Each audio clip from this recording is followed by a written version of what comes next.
Believe it or not, I actually pulled it off today.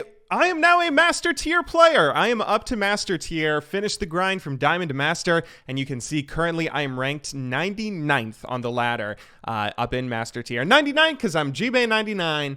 Or GB 100, whatever you want to call me. Seeing as I just got Master Tier and seeing as my original role in the League of Legends community was teaching people how to play the game, I thought I might give a little bit of a guide, just some tips and tricks to climb when you're playing Legends of Runeterra. I am not a card game expert myself. I only played about 2 years of Hearthstone at a fairly high level, but I never got to Legend. The highest I peaked was rank 1. So I'm someone that I'm not a seasoned veteran. It wasn't destiny for me to naturally just climb up to Master Tier eventually. This was something that I kind of had to figure out how this game works, and I feel like I have quite a bit of knowledge now that I am going to share with you because I'm such a nice guy. Jokes aside, I honestly think that, if I can get up to Master Tier, then probably anybody can. And if you are not Master yourself, then here are some tips for you. Starting off with tip number 1, which is simply grind, grind, grind. So unlike League of Legends, there are no placement matches in Legends of Runeterra. There is nothing but a grind. You start off at 0 LP Iron 4, and you have to grind through 4 stages of Iron, 4 stages of Bronze, 4 stages of Silver,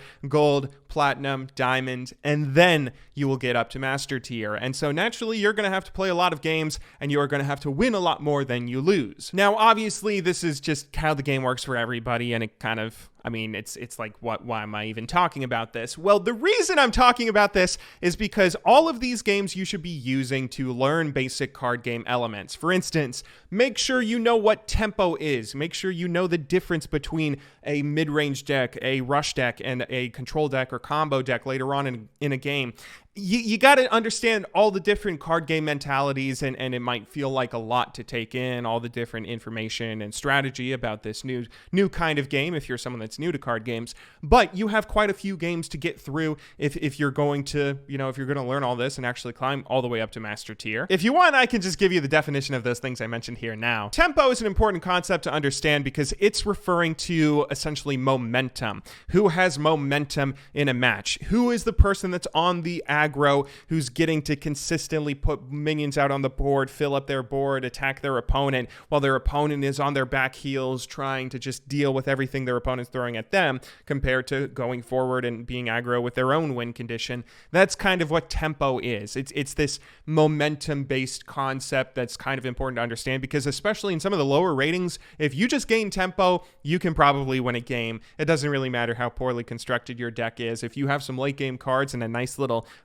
curve where you can play, a minion turn 1, turn 2, turn 3, and so on and so forth, then oftentimes you can get tempo and just win a game. The other thing that's important to understand is the difference in decks and what their win condition is. Firstly, this is important for you to know just so you can, try and go for whatever win condition your deck has. But on top of that, it's kind of important for you to understand the different kinds of cards you're going to be seeing based on who you're playing against. So, for example, some decks are just straight up rush decks. These are aggro decks. There's a lot of different words for them, face decks. But essentially what you're doing is you're just trying to win the game as soon as possible. And when I say as soon as possible, I mean on turn 4 or turn 5.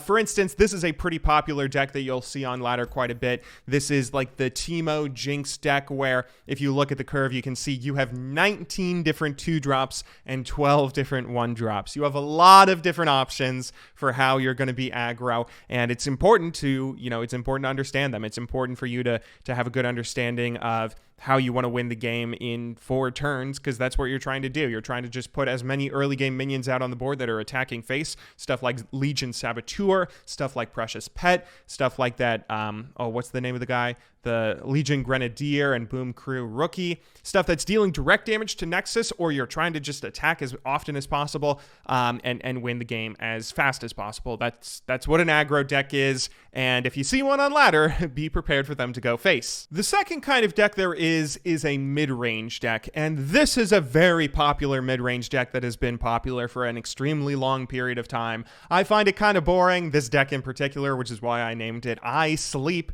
but this is the Elise Hecarim mid-range deck that you have seen on ladder if you've played much Hearthstone. Excuse me, if you've played much Legends of Runeterra lately. Essentially, you can see that this still does have quite a few early drops or low mana cards, but you have a few more late game options just in case you want to go into the later stages of a game. So for example, you still have Elise, you still have Mistwraith, you still have Frenzied Skittler, some very, very strong early game cards that can be tough for opponents to deal with. But instead of just trying to rush your opponent down and win immediately on turn 4 or turn 5, a mid-range deck is kind of much more about the curve overall. So for example, this deck is particularly strong because it has a lot of very overpowered cards, or at least cards that used to be overpowered, that you can play in succession. So for example, Elise turn 2 is incredibly hard for your opponent to deal with. Then combo that with a Frenzied Skittler turn 3 that suddenly shuts down your opponent and either prevents them from attacking or prevents them from blocking you and your fearsome units from attacking. Then you combo that with a Wraithcaller turn 4. That's suddenly you're filling up your board incredibly quickly and your opponent still hasn't really had an opportunity to deal with any of the units. And then before you get to turn 6, you're ready to drop Hecarim, who Hecarim is just 10 damage on his own when he attacks with his 4 damage and then 6 damage from his Spectral Riders. So you that's kind of the idea of a mid-range deck, is that yes, it's still kind of early game focused, but instead of just being about rushing down your opponent and going face, it's much more about having a strong curve that has the option to be played more into the mid game rather than just winning immediately. Lastly, there are control decks, and maybe one of the more popular control decks there are here, right now at least, are stuff like Heimer Control. Heimer Control is kind of interesting, where if you look at this curve, it looks very weird again, but more noticeably than anything, you'll see you only run 8 units and 32 spells. 32 spells, only 8 units. 3 of them are Heimerdinger.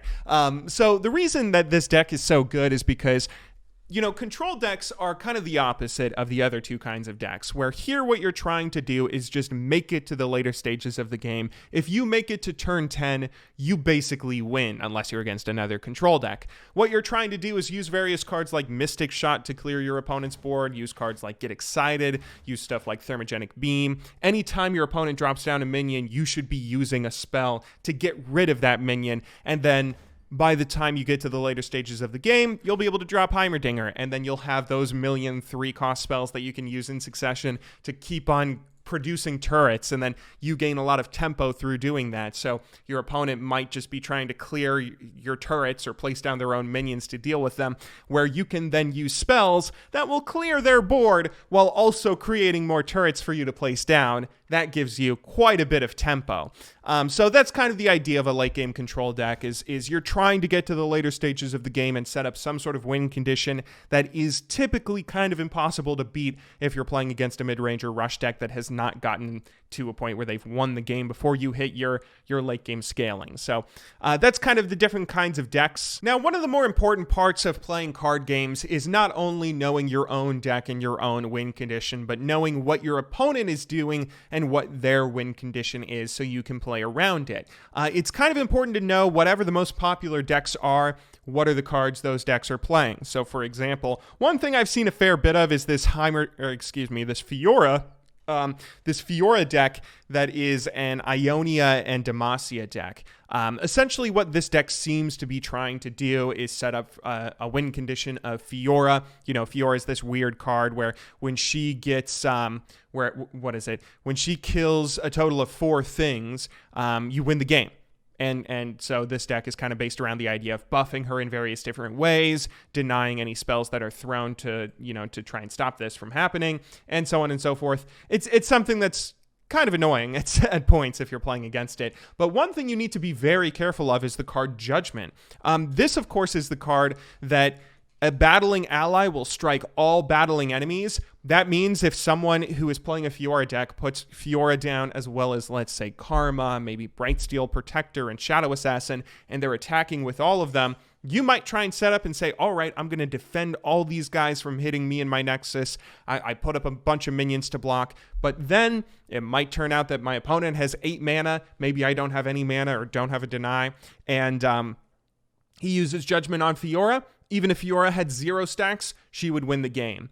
That's something I kind of have to understand. If I see my opponent doing that and I see that my opponent has 8 mana, I need to anticipate or just know one of the cards in his hand is Judgment. He's trying to use Judgment here, and I need to play around that because that can win or lose you a game, whether you pay attention to that kind of stuff. So that's kind of important to understand. Whatever it is that's meta right now, if it's Heimerdinger control, if it's Ezreal control, understanding what cards are in the deck, understanding like, oh, maybe if I'm playing against a Heimer control, I want to say, he only has 3 Heimerdingers. If I kill all 3 Heimerdingers, I win the game. If I'm playing against an Ezreal control and I'm a rush or a mid-range deck, I might think, okay, I need to be prepared for some of the Frostbites coming out. I need to be prepared, but try and rush him down as quickly as possible before he gets his Ezreal out and try and win the game before he hits his combo and his own win condition. I need to hit mine. That's kind of the most important thing when playing card games. If there's nothing else you take away from this video, take away that. Learn the cards that are being used by your opponents, by whatever the meta decks are, and be prepared to play against them, anticipating what it is your opponents will do.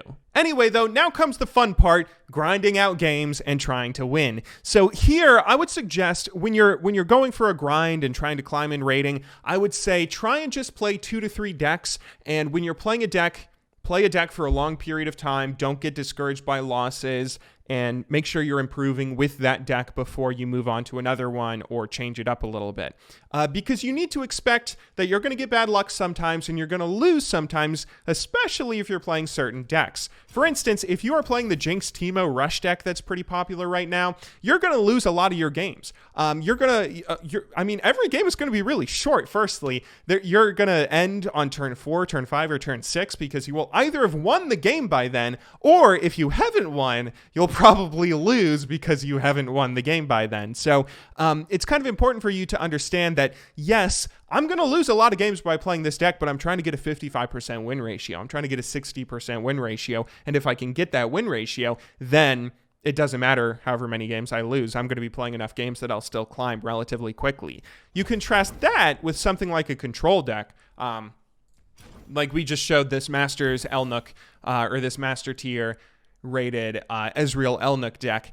This is a deck that it's going to be much more geared towards the late game. You know, you're trying to get Ezreal combos, you're trying to get Elnuk combos, and you're going to be playing to turn 9, turn 10, even longer. So you're not going to be playing as many matches as someone who's playing an aggro deck.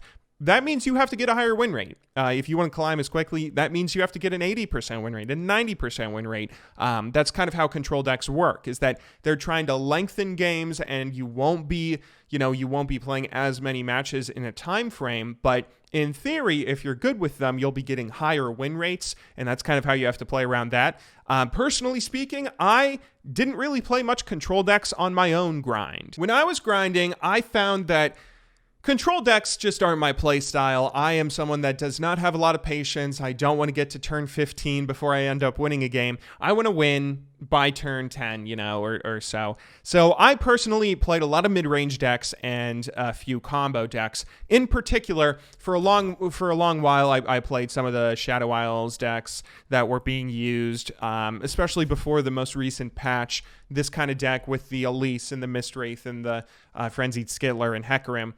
That was something that I played quite a bit of when the game first came out, because it wasn't long before this was established as a very strong deck. I probably used this deck to climb up to platinum, maybe low platinum, high diamond, or high platinum, low diamond. Excuse me. More recently, though, I've been doing a few different things that are a little bit more creative. Actually, one of them isn't creative. I played a fair bit of this elusive deck on the grind from Diamond to Masters.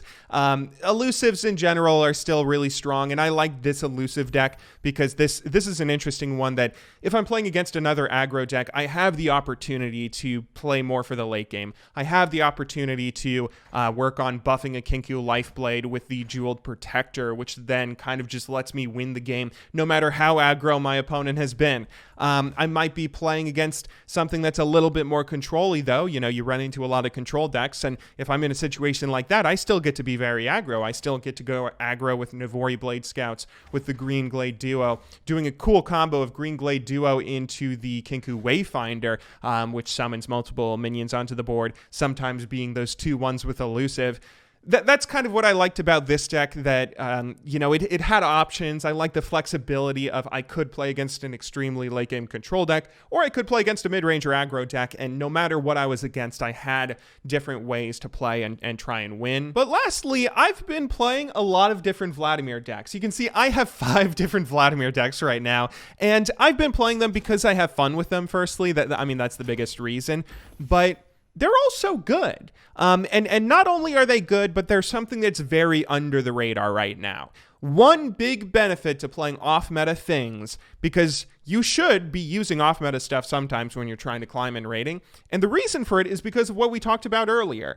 One of the biggest important parts of playing a card game is knowing what your opponent's cards are, and if you're playing something off meta, then nobody's going to know what your deck list is. If you are playing Vladimir right now, there is a kind of Vladimir Shadow Isles thing that a lot of people are starting to run and catch on to, but if you're playing like the Vladimir Freljord deck that we showcased in one of our old videos, then nobody's going to know your deck list. Nobody's going to know anything. They aren't going to expect the Unscarred Reaver that turns into a 14/1 and then gets hit with the Kato the Arm, or the not Bloodsworn Pledge. What's the other thing? The Might. They aren't going to expect a 14/1 Unscarred Reaver with Might to end up winning the game on turn 5 or something. I mean, there's a lot of really fun, crazy combos that you can get away with when your opponent doesn't know what it is you're doing. And a very easy way of making that happen is just by playing off-meta decks. So as cheesy as it may sound to say that, oh, breaking the meta is a noble and righteous thing,